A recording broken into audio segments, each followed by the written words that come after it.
Hey, greetings and welcome back to another episode of Becoming Undone, the podcast for those who dare bravely, risk mightily, and grow relentlessly. Join me, your host, Toby Brooks, each week as I invite a new guest so that we can examine how high achievers can transform from falling apart to falling into place.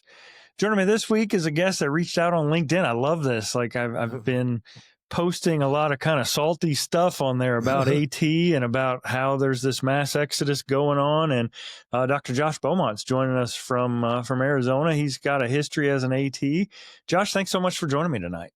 It's my pleasure. Thanks for having me on.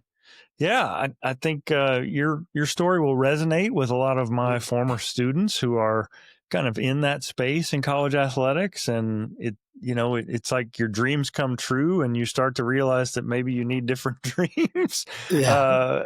It can be a lonely space to navigate, figuring out like I finally got where I thought I wanted to be, Yeah. and whether it's money or hours or whatever, Yeah. it's not. And I love that you kind of pivoted into sports science, which is an emerging area. We'll talk about that. I always like to start at the beginning. If someone Yeah. only knew the polished, outward facing version of your journey, what's maybe one messy or misunderstood, hard earned part of your story that they'd be surprised to learn? Ooh, that's a great question. Messy or hard earned? I, I would say the reality check that pro sports gives you.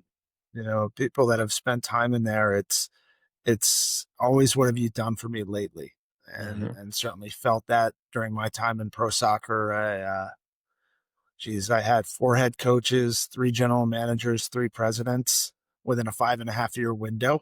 And even though the team had success, it was all 4 of the playoff teams in that team's history were during my tenure. It was still every off season nerve wracking and what have you done for me lately? Yeah, And certainly politics and life play into that. sure. Yeah, and I think that can certainly weigh on, especially a young professional that's not only trying to navigate the politics of it, but also figuring out who you are as a professional. The title of this show is Becoming Undone, and we spend a lot of time kind of talking about how things oftentimes need to fall apart before they can fall into place. Tell me about a time when everything you thought you knew, whether it's about work or your identity or your direction. You mentioned before that you're a former athlete.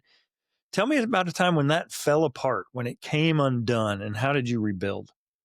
I think for me, it was when I left professional sports. It was kind of I knew the writing was on the wall, just based on a gut feeling, and when I got into MLS, it really was on the ground floor. Right, there was 12 teams, and the league was growing, and I was like, "Oh my God, I'm going to be here for the next 30 years of my life." I love soccer. I was a college soccer player in addition to lacrosse. You know, and as I look back on it, you hit a key word, that the identity. And I felt like my identity was my professional job. So here all of a sudden I am, I'm out of work. Um, Very briefly, I can talk about that in a second, but all of a sudden my identity is completely changed because I was unable to separate the two. Now I was fortunate, like literally next day, US Soccer called me up and said, "Hey, if you're available, we got stuff for you. Our teams, a lot of our staff. Let's bring you in and put you to work." So I was fortunate I wasn't out long, but it was still this massive pit of it, and a lot of bitterness in the way it went Mm-hmm. down, the timing. There was some certainly undercuttings and untruths that happened at that level, and it was definitely a bit of a learning experience that way. Yeah. I think that's certainly true for a lot of the students that I've counseled or who have reached out to me who navigate that transition. Even from setting to setting, even from job to job within setting, there's just a lot of, it seems like there's guilt and shame kind of baked right in for us for some reason. Yeah. We're used to working behind the scenes. And if you put yourself first, then somehow that feels toxic Yeah. or counter to who we've cultivated ourselves to be. Talk to me a little bit about that and about kind of the Yeah. psychological process of making that jump. I think when I was younger, it was a little easier to again, because my identity was tied in. I mean, I got married on an off day. I had my firstborn, and then God, what? I was literally at the game the next night. So 24 hours later, I'm at a game working while my wife is in the hospital. And I mean, of course, I went back afterwards, but it is very, very difficult to dissociate and put others first, and even time off. I mean, I don't. I mean, I remember getting grief for being sick one day. Yeah. I'm like, dude, like I know there's no other assistant, but I mean, do you want me to spread the germs everywhere? Like, there's not much I can do. I mean, I'm Yeah. in bed and not feeling so well. So, I think some of that's changed a little bit culturally across, sports and school. And, I think we're probably both old enough where you probably got a gold star if you made 100% attendance in elementary school. And, I think those days are long gone. Hmm. Uh, Yeah, we'll jump around here a little bit because I love some aspects of your story that really kind of speak to the practical and how you pivoted actually and how you made that happen and upskilled yourself. But today you're immersed in performance science, which mhm.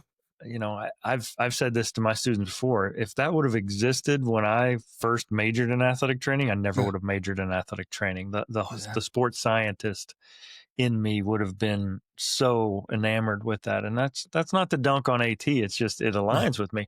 How do you personally navigate the tension between peak performance in your athlete and rest and recovery and burnout? I mean, it's kind of Ooh, related to what we're talking about for yourself, but in your athletes, how do you do that? that's another great question. For me, I've always been in the high performance, probably perhaps because I was an ex-athlete. I had a colleague who was a head AT at a major Division I school, and he's always said, the performance is really where the money's going to be and the pay is going to be. And I think you've kind of seen that evolution every so often. You see, how much performance coaches at the college level versus the head ATs are making at various institutions, and certainly performance drives that. But for me, I've always felt like they go hand in hand. Whatever is good for the health is good for performance. And Hmm. that's how I approached a lot of what I did. I loved when my team's conditioned. I was in the ear, like sometimes of our strength coaches saying, do more, please do more, because I knew at the back end that it would help them long term. It's kind of that acute versus chronic, right? A Hmm. little more acute risk and a little less chronic risk. And I think that's, sorry, I'm going to go off a little tangent. Something that a lot of young athletic trainers and strength coaches struggle with, and that's where you get the silos. They're so afraid, or they have to train an athlete injured in the weight room. But yeah, occasionally someone may get hurt there. But if you have a good performance staff, a good strength and conditioning staff, they're going to save you 4 or 5 injuries on the back end. So you can't Hmm. focus on that micro. You have to look at the macro. So, Yeah. but I was a guy, like, even when they were running conditioning, I didn't stand by the finish line. I stood a little bit of ways away, so I didn't get the come to the athletic trainer to opt out of my fitness sprints. Right. Yeah, for sure. One thing I've definitely noticed maybe in the past 2 or 3 years is how there's been I won't say a pivot away from it's a pivot Mm, toward recovery agents. So creatine has long been used as a muscle building agent, but if you really think about it, it's there to facilitate recovery.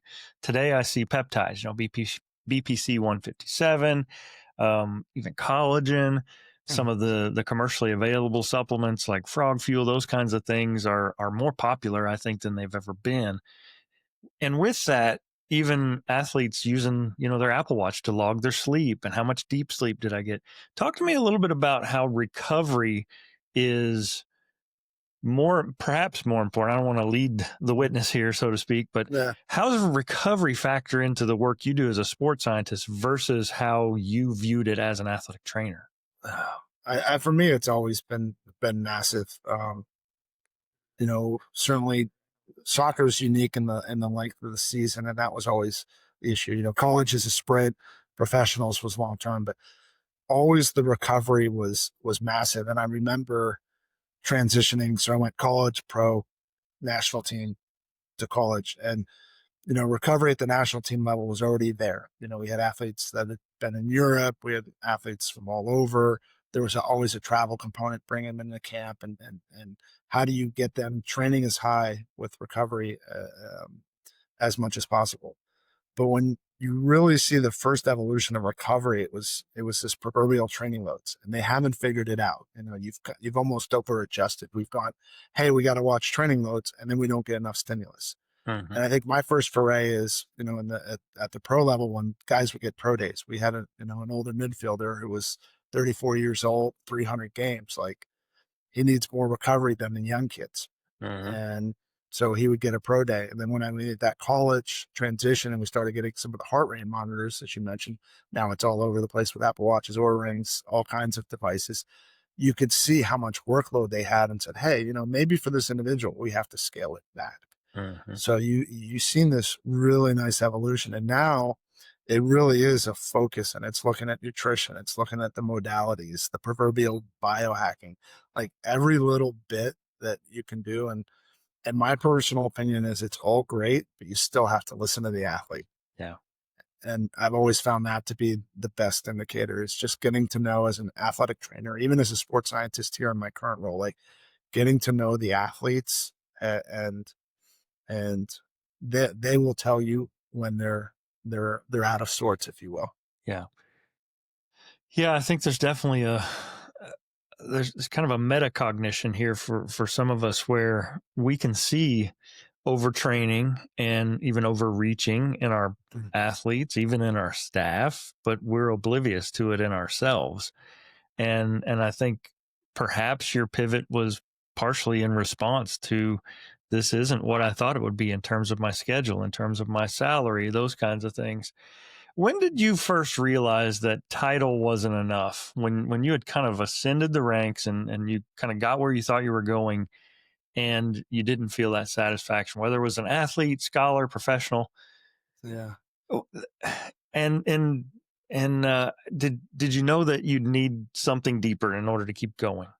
Yeah. I think for me, it was after about, I'd started the PhD program, and that was kind of the nexus. But I don't say this in a way to sound arrogant, but I had so much experience in soccer that I felt like I could do the job blindfolded. Like, hey, okay, you got an ankle, boom, boom, boom, boom, boom. Hey, you got a knee, boom, boom, boom, boom. Hey, you're not feeling well. All right, you're gonna see doc. You're gonna do this. You're gonna do this. You're gonna do this. Like, and it was almost too easy.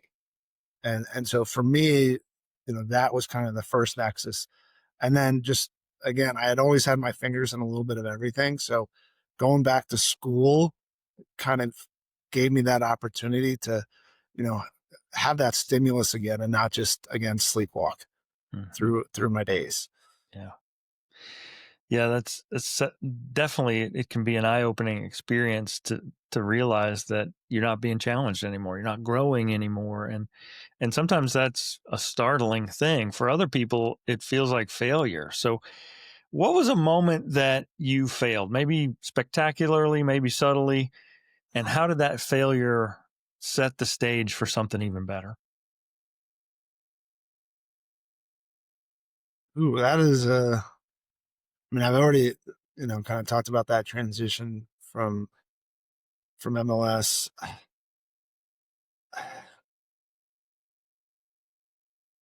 I think I don't know if there was big failures, but just, going through the PhD program, and learning that, sometimes failure is part of research, and having to overcome the obstacles of, a failed hypothesis, if you will. And how do you pivot? How do you deal with the challenges within that? Like, when you don't meet, um, your subject guidelines, or, you can't get down to the lab. Like, that was one of my biggest issues at ASU, was the ex-phys lab was downtown, and I worked on main campus. Well, it was about a 30-minute train ride back and forth. And if you're trying to, get into the lab just for some of those moments, like, it was, for me, I guess that was probably a little bit of the failure, is like, how do I problem solve this, and overcome it, and still get the necessary components of my PhD program without essentially having to quit my job to get down there. Yeah. Yeah, I think it's valuable to look back and kind of deconstruct how maybe things could have gone differently. Let's think back to a younger you, and you can specify when and where, but think back to a younger version of yourself. Worst day. knowing what you know now with the experiences, with the lived, with the life that you've had, Mhm. who would you go back to, younger you, and what would you tell Probably play a little more nice in the sandbox. him? I think that was hard for me. I'm an East Coast kid. I grew up outside Philadelphia, and we have a certain reputation, and we Right. are the city of brotherly love, but we have very sharp tongues.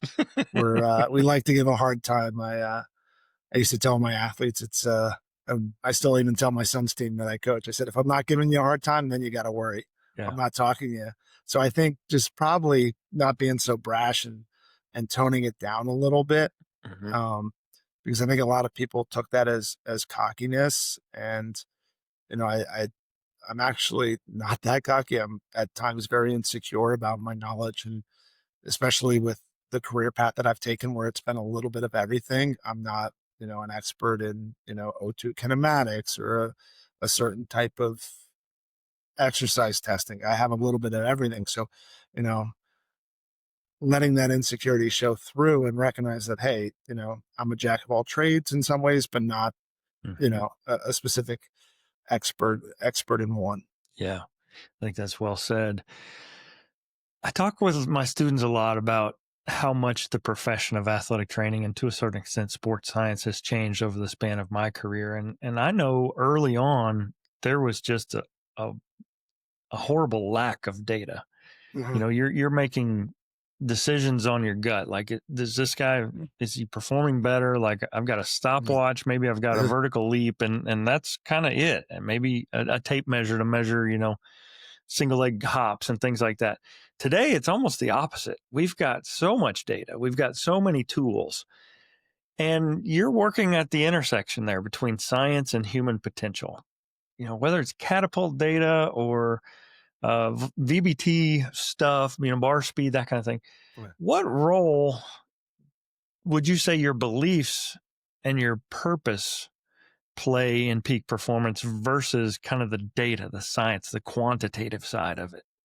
I think it's the classic art versus science aspect of it, right? Like for us here, when we do like athlete testing, like we'll get elite athletes in, like we'll get NBA guys that are going to end up in the Hall of Fame or playing All-Star games. We get kids that are getting ready for draft combine, and we'll put them through all these tests.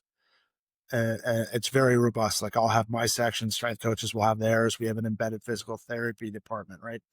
And if someone maybe doesn't understand a biodex the first time, they could have a bad set. And if you are so rigid in your thought process, you'd be like, oh, he needs to do X, Y, and Z on his quad because his right quad is, 15% on his left. Well, it could be a little bit of a takeoff leg. He could have an injury. You can't just be so myopic. And then for us, what we've really found, what really I think distinguishes us and leverages, the proactive sports performance overall method is we're looking for actionable patterns. And Mhm. that's where the science is. So I'll see something, I'll talk to our strength coaches, I'll talk to our physical therapist and say, hey, this is what I saw in the lab. And did you see this on your testing? Yeah, you know what? He shifts to the right on his double leg squats, and the single leg squats, he drops in the balanced position. So we tend to find patterns, and I've always liked to say the word data guiding, not data deciding. Yeah, I like that. And I think that's important to kind of bridge onto that. And I was talking to a soccer player a couple weeks ago, and their team is so set on substitution patterns based on numbers. And the coach, I'm like, well, what about the tactical component of the game? Mhm. If you're going to stop it at, let's make a sub. I may sum this person at the 65th minute, but what if it's a slow game? What if it's a fast game? What if, your team is playing great, you're down a goal, and it's not the right time to sub? So, you kind of seen this, to your point, this evolution where we are so fixated on data that we can't make decisions Mhm. that are right in front of us. Yeah.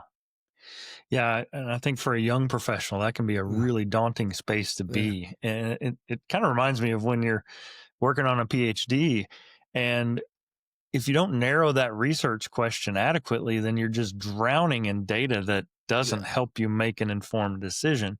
And I think for a lot of our young professionals, you know, maybe they weren't even involved in the decision-making process. Like, we're going to use Catapult because XYZ university in our conference uses it. And we're going to, Oh yeah, there's kind of an arms race going on where you it have to have definitely. this, and you might not even know what to do with it if you have the best of the best system. No, 100%. You see so many different metrics that are pulled out, and you have to, I think that proverbial, what is your why? What is your question is so important. But I think you've also seen, I'm going to kind of tail back to something you said a little bit that I think is important, and it may not relate to athletic trainings, but I've talked to, those in the sports science professor world, and they're saying, we get kids that can build these great databases, and they can sit there and say, well, he's down 20% on his jumps over the last 4 days, and that's outside this standard deviation. And if you look at this graph, it's bright red. Okay, how do we fix that? Hmm. But he's bright red. How do we fix it? Right. And so, we're seeing some of this evolution of sports science where you have data science, sports science, the clinical application of it, and it's just churning under this singular name. And I think that's why, you depending on where that person's background, do they have a strength and conditioning background? Do they have an Right. athletic training background? Do they have a computer science background? Yeah. And it's really hard when you look at some of these jobs that are out there and you're like, oh my God, like you're really pulling from three specialties into one and Hmm. hoping it sticks and almost setting people up to fail in some ways. Yeah. And Right. I mean, I even know my position was a little bit like that. Um, when I got here and talked to him, I was just fortunate to have, kind of like I said earlier, that athletic training and sports science background that most don't have because, I got to deal with the physical therapist. I got to deal with the strength coaches, but we also do metabolic testing and biomechanical testings. And if you look, usually those are two different programs within either a master's or a PhD or an undergrad program. So, Right. I think you're seeing some of this convolution that's really, in some ways, setting people up to fail, Yeah. and it's unfortunate. Yeah. I think you're right. Again, talking with Dr. Josh Beaumont. He's an exercise physiologist and sports scientist, has a history in professional and collegiate sports. And I think probably what connected us was you saw some posts where I was kind of lamenting on behalf of my students who, they can't post those things because they're still in those jobs and they would Yep. die if their AD saw them being honest. Talk to me a little bit about what advice you would give for that young professional who's maybe in that job and struggling with whether or not they should stick it out, whether or not that's what's for them. I mean, you navigated that Mhm. and came out on the other side of it. What advice would you give to a young professional who's maybe in that space themselves? I think there's two components. I think there's a true period of self reflection. Right, it's easy to sit and complain, but you have to look and say, in within yourself, am I doing what I need to do? Am I taking care of myself? You know, am I even going to have that opportunity to do that? And that may answer the question for yourself. But also, you got to have a plan to exit. And I think if you're going to make that pivot, you really have to sit down and say, okay, this is my plan.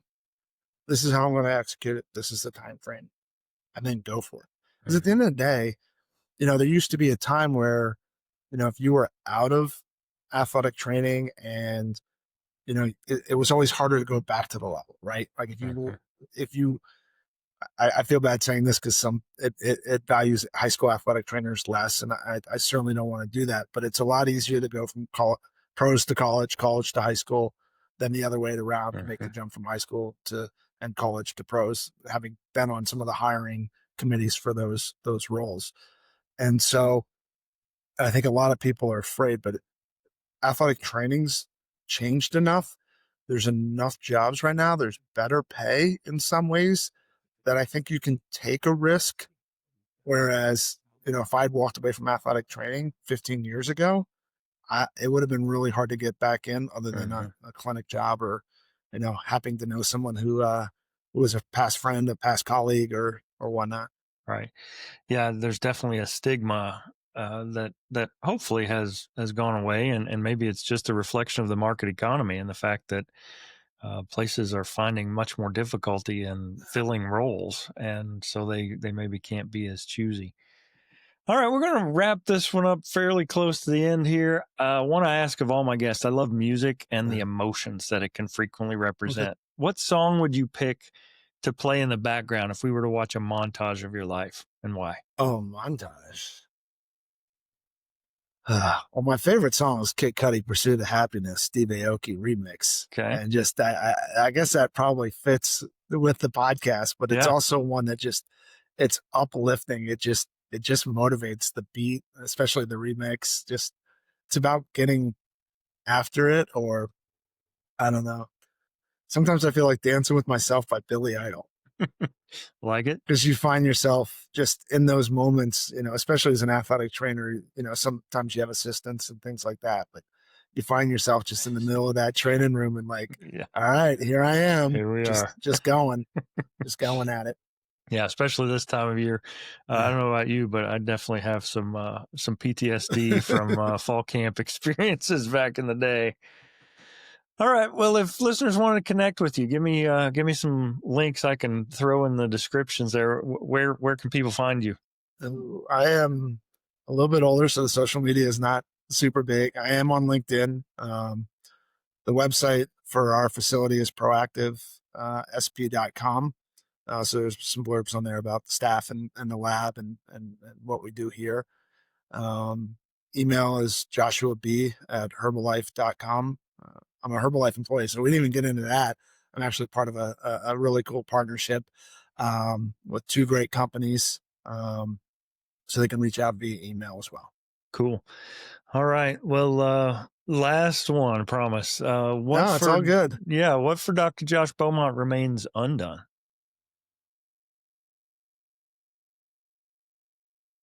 I think for me, I can't answer that because I'm really waiting to see how AI plays out over the next 5, 10 years. Hmm. It's going to be that's the undone component of is that next level of AI and how it affects our data analysis. And does it enhance what we do? Does it limit what we do? Does it how much does it change? Yeah. To the point if AI is spitting out formulas and telling you, a kid shouldn't practice or a kid's ready to train and you don't think he is, are you still gonna listen to the AI or you go with your gut? So I think Right. for me, the undone is really this continued evolution of sports science and Yeah. how AI is going to intersect. I love it. I think that's definitely the bleeding edge. And, Yeah. uh, here I am with a podcast. And 10 years ago, I didn't know what one was. So I love the continuous growth and looking for ways to incorporate the latest technology. Last little bit, I always stitch this in. Just introduce yourself and say, and I am undone. My name is Josh Beaumont, and I am undone. Awesome. I'm going to stop it right there.